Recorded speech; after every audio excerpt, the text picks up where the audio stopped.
చేప కడుపులో యోనా. అసలు ఏం జరిగిందో చూద్దాం రండి.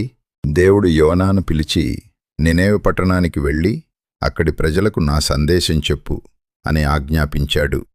కాని యోనా దేవుని మాట వినకుండా తప్పించుకోవాలని సముద్రమార్గంలో పారిపోయాడు. అప్పుడు సముద్రంలో భయంకరమైన తుఫాను వచ్చింది.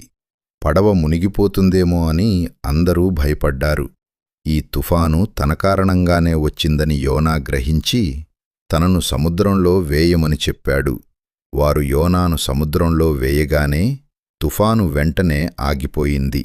దేవుడు ఒక పెద్ద చేపను పంపించాడు. ఆ చేప యోనాను మింగింది. 3 రోజులు 3 రాత్రులు యోనా ఆ చేప కడుపులో ఉండి దేవునికి ప్రార్థించాడు. దేవుడు అతని ప్రార్థన విని ఆ చేపను ఆజ్ఞాపించి యోనాను నేలపై ఉమ్మించాడు. ఈసారి యోనా దేవుని మాట విని నినేవె వెళ్లి ప్రజలకు హెచ్చరించాడు. ప్రజలు మారి పశ్చాత్తాపం చెందారు. దేవుడు వారిని క్షమించాడు.